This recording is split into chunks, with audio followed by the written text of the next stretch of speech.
Henri Lévy, bonjour. Bonjour. Nous inaugurons la nouvelle saison du Grand Entretien avec vous et nous sommes heureux de vous recevoir. Vous avez les honneurs de l'actualité avec cette pièce de théâtre qui sort mardi prochain. C'est une pièce qui traite de sujets auxquels nos auditeurs sont sensibles. Il est question de l'Europe. C'est une profession de foi européenne en ces temps où il y a beaucoup de frilosité sur le sujet et vous appelez de vos voeux un réveil, un sursaut, un espoir. C'est un hommage aussi à de grandes figures qui ont marqué l'Europe et qui pour beaucoup sont juives, et ça n'est pas indifférent dans votre propos. En même temps que la pièce sort un livre avec des réflexions sur un nouvel âge sombre, ça paraît chez Grasset, et nos auditeurs que j'invite à voir cette pièce seront aussi sensibles à la pièce qu'au livre qui développe des thèses qu'ils connaissent bien et que vous développez depuis de nombreuses années comme philosophe, comme écrivain et comme intellectuel engagé dans les grandes questions du moment. On va parler de tout cela avec vous, mais c'est une émission politique avec, à mes côtés, Jonathan Sixou. Nous allons commencer par l'actualité immédiate. D'abord, avant l'été, nous avons parlé de Gaza avec vous. Aujourd'hui, l'actualité va vite. Il y a ce double assassinat de journalistes américains avec cette coalition internationale qui s'esquisse. Est-ce que Barack Obama, est-ce que François Hollande, est-ce que nous tous avons pris la mesure des dangers ? En tout cas, pas assez tôt, ça c'est certain, pas assez tôt. Moi, lorsque j'avais fait ma longue enquête sur Daniel Pearl, le premier de ces journalistes décapités au Pakistan, journaliste du Wall Street Journal, j'avais tiré la sonnette d'alarme. J'avais dit attention, il y a là une arme nouvelle, une manière nouvelle de terroriser les Occidentaux et les démocrates. La décapitation va être un spectacle de propagande qui va se développer. Et j'ai dit à l'époque, je m'entends le dire, ce qu'à Dieu ne plut d'ailleurs, mais qu'il y en aurait d'autres. Et de fait, il y en a d'autres. Il y a Sotloff, il y a Jeanne Follet. Et hélas, je dis de nouveau, si on n'agit pas très vite, il y en aura encore d'autres, parce que l'islamisme radical est arrivé à un tel point de radicalité, d'incandescence, de sauvagerie, que tout est possible aujourd'hui. Et des décapitations dans des déserts lointains, mais enfin, on peut avoir des choses de ce genre beaucoup plus près de chez nous, beaucoup plus près de nous. Rappelez-vous, Ilan Halimi, brûlé à mort, torturé à mort, flambé, abandonné comme un chien sur un bord d'autoroute après un si long calvaire. Donc, il y a là quelque chose qui est en train de se mettre en place dans les parages de cet islamisme radical dont l'État islamique est l'épicentre. Et en effet, ça fait longtemps qu'on aurait dû en prendre conscience. On commence. Suffisamment, j'en sais rien. J'attends de voir quels seront les résultats de cette conférence qu'a convoquée François Hollande. Quels seront les contours de cette coalition internationale ? Là, il ne s'agit pas de faire des frappes autour du barrage d'Erbil. Il ne s'agit pas de livrer des armes à tel ou tel peshmerga ou combattant kurde. Il faut être beaucoup plus déterminé que ça. La coalition internationale, vous venez de le dire, elle s'organise pour lutter contre cette barbarie djihadiste sur place, là-bas, des milliers de kilomètres de Paris. Et pourtant, on le voit avec les dernières révélations des journalistes français qui étaient retenus en otage en Syrie. C'est bien la crainte qui s'esquissait là aussi depuis des mois du retour de ces djihadistes français qui partent faire le djihad ailleurs et qui reviennent. Mehdi Nemmouche, ce fameux auteur présumé encore de la tuerie du musée juif de Bruxelles, a été, ça s'est avéré, le geôlier de nos journalistes. Quelle est votre réaction ? Là encore, cela confirme ce que j'ai toujours pensé. Depuis là encore mon enquête sur Daniel Pearl, jusqu'à aujourd'hui, jusqu'à Hôtel Europe, jusqu'à ma pièce, où je reviens sur ce thème, qui est la porosité extrême entre les deux théâtres. Les mêmes qui s'entraînent en Syrie, en Irak ou au Pakistan peuvent en 5 secondes se retrouver à Londres, se retrouver à Paris ou se retrouver à Bruxelles pour perpétrer des tueries du genre de la tuerie du musée juif de Bruxelles. Et je répète, si on ne prend pas vraiment la mesure des choses, si on ne prend pas des mesures adéquates... Vous pensez à quoi, par exemple ? Écoutez, je pense à quoi ? C'est des affaires de police et je ne veux pas... Mais c'est donc possible, on peut avoir des... Je pense que c'est possible. Je pense que les services occidentaux ont une petite idée, quand même, sur un certain nombre de ces individus. Les Nemouches et les Moab Enmera, ou quelques autres. Il y en avait un qui était un belgo-marocain qui avait été il y avait une descente de police chez lui en Belgique. On avait retrouvé une liste sur laquelle il se trouve que j'étais il y a 7 ou 8 ans. Il était spoté par les services. On connaît souvent ces gens. Et je crois qu'il y a des mesures des mesures de mise... d'identification ou de d'identification filage, préventive, oui, d'identification préventive. On n'est pas obligé d'attendre que le type ouvre le feu sur le musée juif de Bruxelles ou dans les rues de Londres pour en effet faire quelque chose et éventuellement l'éloigner. Vous savez, les Grecs autrefois avaient une procédure qui s'appelait, les Grecs au 5e et au 4e siècle avant Jésus-Christ, qui s'appelait le bannissement. Le bannissement. Ce genre de barbares, les Moab Enmera ou les Nemouches. Eh bien, on devrait peut-être réfléchir à cette vieille pratique du bannissement. Voilà. C'est-à-dire empêcher leur retour quand ils ont été au djihad. Absolument. Il y a longtemps que vous dénoncez ce néo-antisémitisme qui se développe en France et qu'on a vu à l'œuvre cet été. Nous publions dans le prochain numéro de l'Arche un reportage à Sarcelles sur les gens qui sont terrorisés après les manifestations de cet été. Il y a un journaliste, vous avez dû voir ça, du Guardian, qui a fait l'expérience de porter une kippa dans les rues d'une grande ville qui est Malmö. Et il raconte ses déboires. Est-ce qu'il est encore possible d'être juif en Europe ? Oui. Et c'est l'un des thèmes, alors là pour le coup, de Hôtel Europe, de ma pièce. La question est posée dans la pièce. Vous dites d'ailleurs, je sais que c'est en Europe que j'aurai à accomplir mon destin de juif et d'homme. Voilà. Je suis sioniste, c'est-à-dire que pour moi, accomplir son destin de juif en Israël est une grande et très belle chose. Si ça vient du fond de soi et du fond spirituel et métaphysique de chacun. Mais je pense en même temps qu'il ne faut pas quitter la France pour des raisons de l'ordre de ce que nous disons là. Par crainte, pour laisser le terrain, pour abandonner le champ de bataille aux salopards. Je crois qu'il ne faut pas. Moi, j'ai le plus grand respect, et peut-être le ferai-je un jour, on ne sait pas, pour ceux qui partent en Israël, qui font leur alia, pour des raisons, alors, c'est même pas le plus grand respect, c'est un mouvement très naturel. Mais je crois qu'il ne faut pas céder à la panique, je crois qu'il ne faut pas partir parce que nous assistons en effet à ces scènes immondes qu'on a vues à Sarcelles, ces défilés soi-disant pour Gaza et qui sont en réalité des prétextes pour casser du juif et pour insulter Israël. Il y a ça, c'est vrai, et c'est très inquiétant, mais on peut encore se battre. On peut encore, comme dit le personnage d'Hôtel Europe, on peut encore leur claquer méchamment la gueule. Moralement, s'entend, politiquement, juridiquement. Jacques Weber, il y a un moment du monologue où il dit ça, il dit « Mais qu'est-ce que c'est que ce pays pourri ?» Où d'un côté, quand on interdit les spectacles de Dieudonné, il y a des cris d'orfraie qui hurlent à la liberté d'expression bafouée. Et puis en revanche, quand on casse une synagogue, quand on tente de vandaliser une synagogue, ou quand on casse un magasin à Sarcelles, là, il n'y a personne.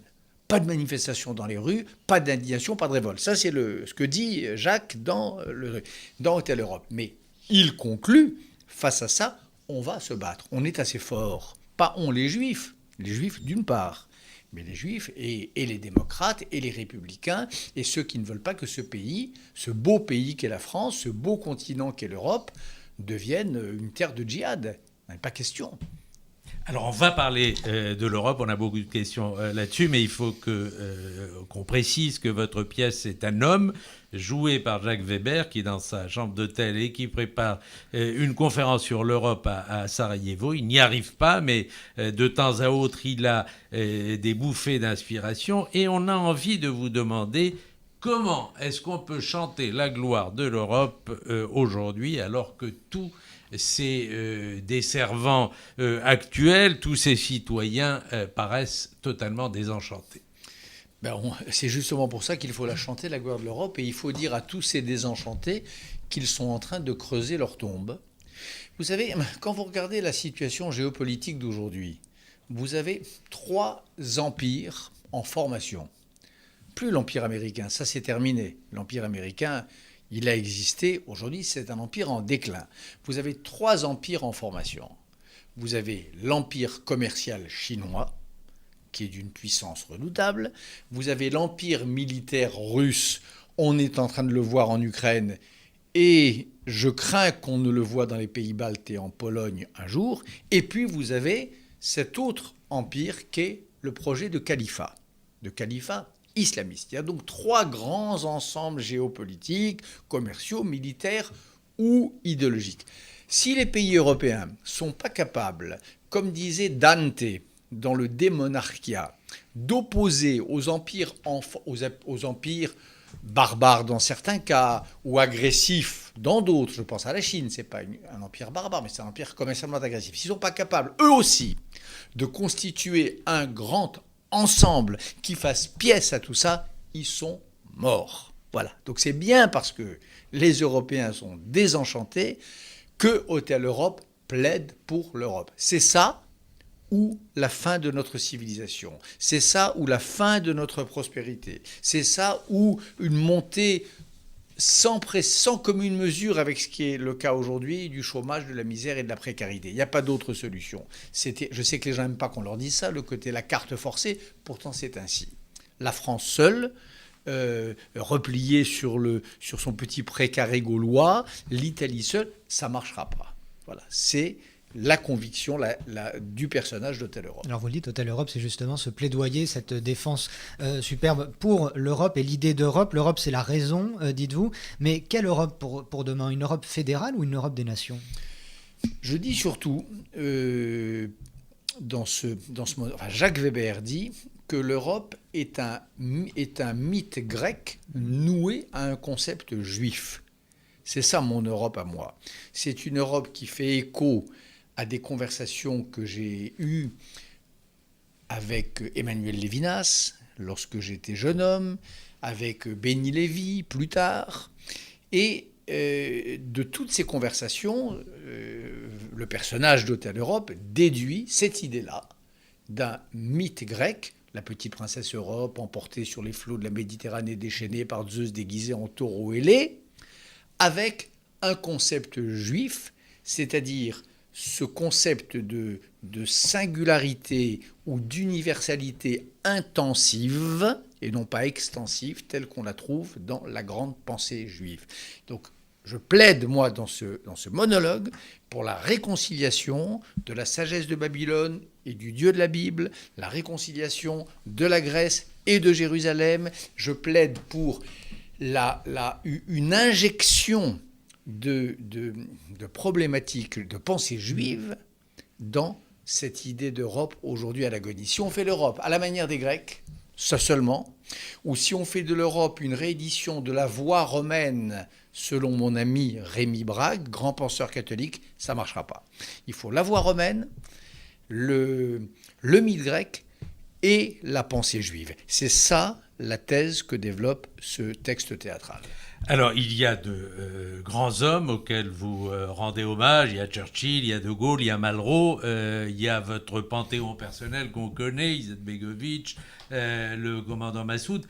Mais il n'y a pas de figure vivante qui incarne cette vision de l'Europe dont vous parlez. Non, mais il n'y a pas de figure vivante parce que, peut-être pour souligner cette espèce de déclivité, cette espèce de déclin, de déchéance où nous nous trouvons aujourd'hui. L'Europe spirituelle, l'Europe de l'esprit, pour parler comme Husserl, le grand adversaire de Heidegger, est un champ de ruines. L'Europe aujourd'hui est un champ de ruines. Et c'est vrai que dans le 5e acte auquel vous faites allusion, quand le personnage de la pièce invoque ces CSES, ces grands morts, ces grands parrains, ces grandes ombres tutélaires, ces anges, ces parias, ces singularités magnifiques qui, selon lui, sont la seule manière que l'on ait pour nous hisser au-dessus de nous-mêmes et pour vaincre les démons qui reviennent, il n'y a pas de vivant. Et c'est exprès. Pour mettre les Européens d'aujourd'hui face à la réalité de cette espèce de déclin de la grandeur. Il y a des quasi-vivants. Il y a Václav Havel, il y a Wallenberg, il y a Hannah Arendt. Il y a des contemporains, mais pas de vivants, en effet. Pas de vivants. Et alors, d'autre part, ce que dit le personnage de la pièce, c'est que, au fond, et ça je le crois aussi, mais ce n'est pas une manière de parler, je le crois profondément. Je crois qu'il y a des morts qui sont plus vivants que les vivants. Il y a beaucoup de gens qu'on croit vivants autour de nous, beaucoup de gens qui paraissent vivants, qui s'agitent, qui gigotent, qui font des petits cuits sur la scène médiatique. Je pense qu'ils sont morts. Ils sont morts à l'intérieur. Ils sont nécrosés à l'intérieur. Et puis, il y a des grands morts, ceux d'Hôtel Europe, qui continuent, desquels continue d'émaner une force, une radiation, une énergie extraordinaire à laquelle moi, en tout cas, je m'alimente. Moi, quand je lis Rosenzweig, quand je lis Lévinas, quand je pense à Benny Lévy, quand je pense à Dante, quand je relis Goethe, quand j'écoute les discours de Churchill, j'ai l'impression d'avoir affaire à des grands et vrais vivants. Les vivants, c'est eux. Et c'est d'eux que nous devons aujourd'hui nous nourrir si nous voulons sortir de ce temps sombre que décrit la pièce. Il y a d'ailleurs un éloge de la transmission, autant dans le livre que dans la pièce, qui est, je vous avoue, inattendu. Moi, je vous connais depuis très longtemps. C'est nouveau, c'est un thème nouveau chez vous, que ce thème de la transmission. Des morts qui ont quelque chose à dire. Non, c'est pas nouveau. Je l'ai toujours un peu pensé, mais peut-être jamais dit aussi précisément. En effet, je distingue les deux commerces que l'on peut avoir vis-à-vis des morts. Il y a le commerce tendance Barès, La Terre et les morts, ou tendance Victor Hugo à Guernesey, Les morts nous parlent, Présence des morts, Berle, Drieux-La Rochelle, etc. Cette espèce de parole d'outre-tombe, ça c'est quelque chose que je déteste. Les morts ne parlent pas. En revanche, les morts sont une source d'exemplarité, une source d'énergie et par conséquent un foyer de transmission incomparable. Et moi, je ne serais pas celui que je suis si chaque matin de ma vie, je ne me ressourçais à mes grands morts. Mais pas comme Michelet, encore une fois, pas comme Maurice Barrès, pas en allant sur la colline inspirée, mais en relisant leurs textes, en relisant leurs textes, ou, parce que c'est peut-être comme ça qu'il faut le dire, ou en prenant conscience de ce que leur regard de grand homme, leur regard extraordinairement singulier, a ajouté au monde. Un grand homme, c'est quelqu'un qui a augmenté le monde de quelque chose qui n'était pas là avant lui. C'est ça un grand homme. C'est quelqu'un grâce à qui le monde s'est augmenté ontologiquement, métaphysiquement de quelque chose. Eh bien, mes exercices spirituels à moi, c'est parfois, je ne vous dis pas que je fais ça toute la journée, mais c'est parfois d'essayer de me rendre plus attentif, de me pénétrer de ces traits du monde qui ne seraient pas là si le monde n'avait été traversé par ces transfuges du ciel dont je parle à la fin de la pièce. Alors une question un peu et volontairement provocatrice dans les termes, Bernard-Henri Lévy, concernant justement le conflit entre la Russie et l'Ukraine, mais l'Union européenne justement qui montre son impuissance, l'Union européenne qui n'a pas de grand homme, mais la Russie, elle, a son grand homme. Est-ce que là, il n'y a pas un bras de fer, justement ? C'est pas un grand homme. C'est ni un grand joueur d'échecs, ça c'est ce que je dis toujours à mes amis ukrainiens ou même français. Arrêtez d'insulter le jeu d'échecs, qui est une chose extrêmement sérieuse. Moi, j'ai le plus grand respect pour le jeu d'échecs. Je suis un ancien joueur d'échecs. j'ai joué pas trop mal dans le temps et j'ai horreur qu'on dise que Poutine est un bon joueur d'échecs. Et j'ai encore plus horreur qu'on dise que c'est un grand homme. C'est pas vrai. C'est une espèce de brute qui n'est fort que de notre faiblesse, qui n'avance que parce que nous reculons et qui ira jusqu'à l'endroit où on lui permettra d'aller. Point final. C'est pas un grand homme. Un grand homme, c'est pas ça. Sakharov était un grand homme. Pliouche est un grand homme. Anna Politkovskaya était une grande femme. Pardon, pas Poutine. Solzhenitsyn peut avoir des réserves. L'antisémitisme Solzhenitsyn parfois m'a gêné. Mais enfin, et plus que gêné. Mais enfin, grand homme tout de même. Pas Poutine, pas cet ancien officier du KGB qui a gardé exactement les mêmes méthodes et qui a tout de même beaucoup de sang sur les mains. Non, c'est pas un grand homme. Mais justement, alors je reviens, vous reprécise ma question. Justement, vous dites qu'il avance parce que nous reculons, mais jusqu'où nous pouvons reculer, justement. Ah ben ça, c'est la question qu'il faut poser à nos dirigeants. Moi, je crois que là, je crois qu'on est à la limite. Je crois qu'il faut arrêter. Je crois que... Après, on va tomber dans l'eau, sinon. Après, on va tomber dans l'eau. Après, on va surtout... on va se couvrir de déshonneur. Et des peuples qui se couvrent de déshonneur, c'est des peuples qui sont mûrs pour les pires tentations. Rien n'est pire pour des peuples que le peuple français, en l'occurrence, et les autres peuples européens, que cette espèce de sentiment de honte de soi que l'on a quand on se conduit mal. L'Europe se conduit mal. Avec l'Ukraine, elle se conduit mal. Avec Israël, l'Europe se conduit mal. Avec le Front National, avec les mouvements d'extrême droite en Europe, oui. L'Europe se conduit mal. On va en parler. Quelques mots quand même sur la situation politique en France. Vous avez déclaré aux Parisiens « Le Parti socialiste est mort ». Tout de go. Vous êtes quand même moins dur avec le gouvernement et avec le président. Bah oui, je suis moins dur. D'abord, je ne suis pas dur avec Manuel Valls, parce que je le trouve formidable. Je trouve qu'il a... Et je ne parle pas seulement à cause des positions courageuses qu'il a prises sur la montée de l'antisémitisme, l'interdiction des spectacles de Dieudonné. Il n'a pas boli, il est resté droit dans ses bottes, il n'a pas écouté les connards qui lui disaient liberté d'expression, etc. Mais je ne parle pas seulement de ça, je parle d'une manière générale de son allure, de son cran, de son courage. C'est un homme d'État comme on n'en a pas tellement aujourd'hui, Valls. Quant à Hollande, moi je suis ainsi fabriqué, j'aime pas les lynchages, j'aime pas les déballages et j'aime pas les lynchages. Et là sur Hollande, on assiste aux deux. Un déballage absolument obscène, dans lequel j'ai, moi, personnellement, pas envie de m'attarder, et puis un lynchage, un Hollande bashing, comme ils disent, avec leur franglais à la noix, qui est en train d'abaisser la fonction, qui est en train, là encore, de faire honte à la France, qui est en train de paralyser notre politique.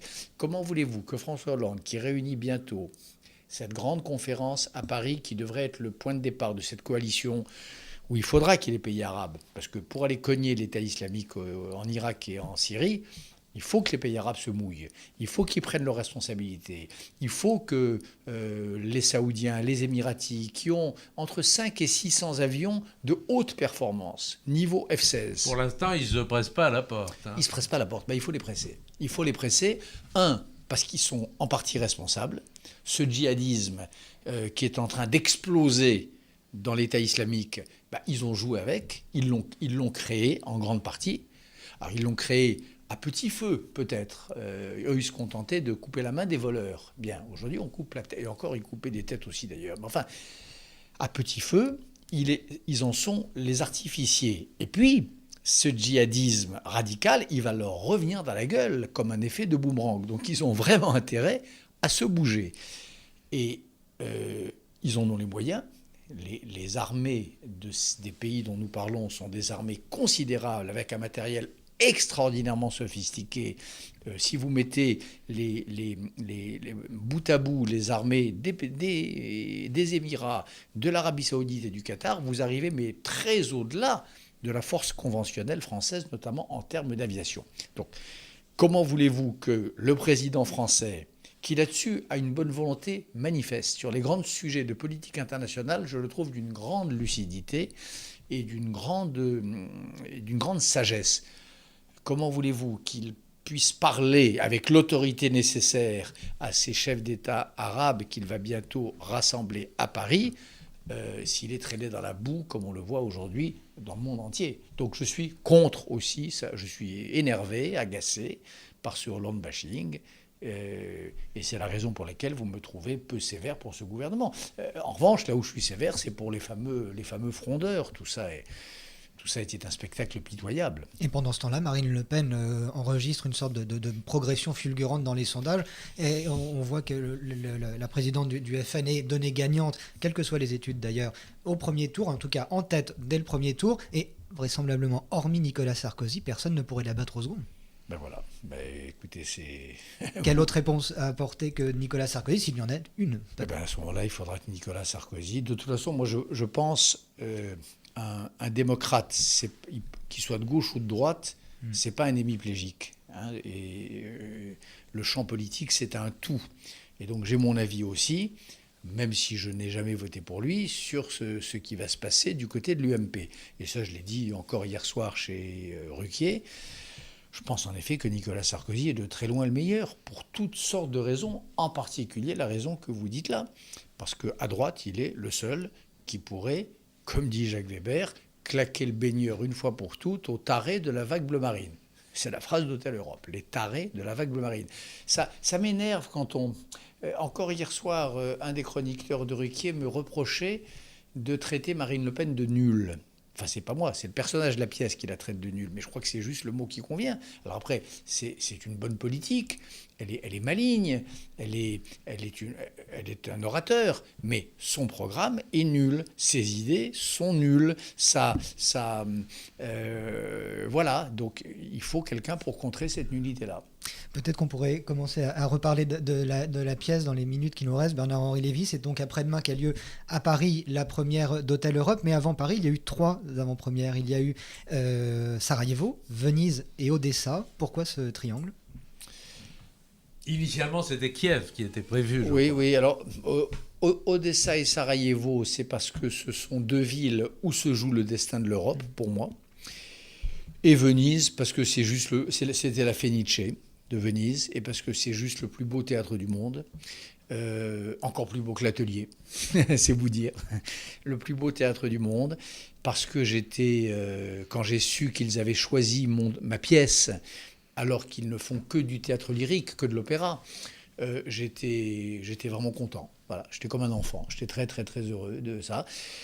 Et puis, je crois que Jacques Weber, ça lui a permis d'arriver à l'Atelier, donc mardi, incroyablement rassuré. Quand vous avez affronté le feu comme ça, la première à Venise, c'était quelque chose. Hein. Il y avait 1500 places, il y avait les mélomanes, les amateurs de théâtre les plus exigeants, les plus raffinés, les plus sophistiqués de la Vénétie et de l'Italie, et il a été ovationné. Alors quand vous avez ça dans les voiles, derrière vous, et que vous arrivez à Paris pour la première, vous êtes vachement fort. C'est mieux au théâtre, on appelle ça les couturières ou les répétitions générales. Donc voilà, c'était important pour moi parce que les 3 lieux étaient symboliques. Et puis c'était important, comme l'essentiel de la partie va se jouer à Paris, en effet, à partir de mardi. C'est là où, en effet, je gagnerai ou pas. Je voulais que Jacques Weber, j'aimais l'idée qu'il arrive vachement rodé, ayant déjà subi l'épreuve du feu de la critique, du public. Souvent, on rôde les pièces en province. Oui. Voilà. Là, on a fait un peu... un peu, je ne sais pas comment dire, on l'a rodé. À l'échelle du texte, peut-être. Voilà, à l'échelle européenne. À l'échelle européenne. À la Fenice de Venise. Une question sur Jacques Weber également. Pardon, Chevreau. Non. Pourquoi le choix de ce comédien, que l'on sait talentueux, mais il y en a d'autres peut-être, non ? Il s'est imposé ? Je crois qu'il n'y en a pas. Je ne suis pas sûr qu'il y en ait tellement d'autres. Vous savez, je ne suis pas sûr qu'il y en ait tellement d'autres. Et peut-être qu'il y en a, je ne sais pas tellement d'autres. Pour jouer ce texte, pour être... pendant 2 heures, en scène, tout seul, pour réaliser cette performance physique incroyable que vous allez voir, parce que je crois que vous venez l'un et l'autre en début cette semaine. Cette performance sportive, cette espèce de mélange des registres, de vocifération, de tendresse, de hurlement, de mélancolie, de colère, de romantisme, pour faire tout ça, pour réussir le travail de mémoire, tout simplement, qui consiste à apprendre tout ce texte-là, il faut un métier incroyable. Et les acteurs d'aujourd'hui, parfois, peut-être à cause du cinéma, ils n'ont plus ce métier, ils n'ont plus cette force. Je disais hier soir chez Ruquier que c'était un géant marchant à pas de colombe. Jacques Weber, c'est un géant marchant à pas de colombe. Ou c'est Roderick dans Le corps de Falstaff. C'est ça, cet acteur-là. Hein. Et je l'ai pris pour cette raison-là. On ne se connaissait pas. On n'était pas amis, on est toujours pas amis d'ailleurs. C'est mon gendre, Patrick Mille, le mari de ma petite Justine, celle qui avait dit chez Bernard Pivot autrefois, quand Bernard Pivot lui avait dit pourquoi vous ne changez pas de nom, elle lui avait répondu cette chose extraordinaire. Monsieur Pivot, quand on s'appelle Pivot, on peut changer de nom. Quand on s'appelle Lévy, on ne change jamais de nom. C'était ma petite Justine réplique. Lors de son premier livre. Alors, bonne transmission, Bernard-Henri Lévy. Oui. Alors, c'est Justine et son compagnon, Patrick Mille, qui m'ont présenté Weber. Et c'est évident qu'il y a dans cette espèce de corps énorme, de mémoire vaste et colossale, tout ce qu'il faut comme arsenal pour incarner ce texte. Alors, votre pièce, c'est la dernière question, devait être initialement donnée à Kiev. Vous y parlez de tous vos combats. Qu'est-ce qui fait courir Bernard-Henri Lévy sur tous ces terrains de combat ? Ce qui le fait courir, c'est dit en propres termes dans le texte. Ce qui me fait courir, c'est que je veux léguer, transmission, je veux léguer à mes enfants et je veux léguer à mes petits-enfants un monde respirable. Et je pense qu'on est en train d'entrer dans un monde de moins en moins respirable. On parlait de la France tout à l'heure et de cette montée de ce que le personnage de la pièce à nouveau appelle la marée noire de l'antisémitisme. Ça, c'est la France. Il y a la marée noire des populismes et des souverainismes en Europe. Il y a l'horreur de l'État islamique et des coupeurs de tête, des barbares de al-Baghdadi. Tout ça fait une espèce de configuration effrayante. Moi, j'ai l'impression, j'ai 65 ans.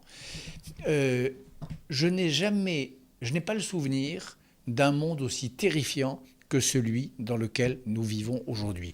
Où que nous nous tournions, quelques chaînes d'information dont nous tournions le bouton, les nouvelles sont épouvantables. Elles s'ajoutent les unes aux autres. Modestement, j'ai la faiblesse de penser que c'est mon devoir, mais c'est pour ça que j'écris, c'est pour ça que je me bats, c'est pour ça que j'ai écrit cette pièce. J'essaye d'opposer avec mes petits moyens ma manière, ma digue à moi, à cette marée noire de la... Comment est-ce qu'il dit la marée noire de la cochonnerie. Il y a une marée noire de la cochonnerie qui résume tout ce que je viens de vous dire à l'instant. Et cette pièce de théâtre, Hôtel Europe, c'est un mur, une digue, un barrage, une petite tentative de barrage contre cette marée noire. Parce que les marées noires écologistes, les écolos sont formidables pour ça. Hein. C'est aussi un passage de la pièce. Sauver le thon rouge en Méditerranée, les droits de l'épagnol nain et les marées noires pétrolières, ça, les hommes politiques européens d'aujourd'hui sont très très forts. Mais quand il s'agit de lutter, d'arrêter les massacres en Syrie, de lutter contre l'antisémitisme en France, ou d'arrêter cette haine enragée d'Israël et de sa démocratie qu'on voit déferler partout, là, il n'y a plus personne. C'est pour ça que j'écris. Parce que je suis choqué qu'on soit si pointu pour les droits de l'épagnol nain et qu'on soit si nul quand il s'agit des 190 000 morts de Syrie ou des tirs de roquettes sur le sud d'Israël. Merci. Je précise que la pièce de théâtre Hôtel Europe est donnée à l'atelier à partir de mardi prochain et le livre paraît sous le même titre qui reprend la pièce de théâtre prolongée par des réflexions sur un nouvel âge sombre qui paraissent aux éditions Grasset. Bernard-Henri Lévy, merci.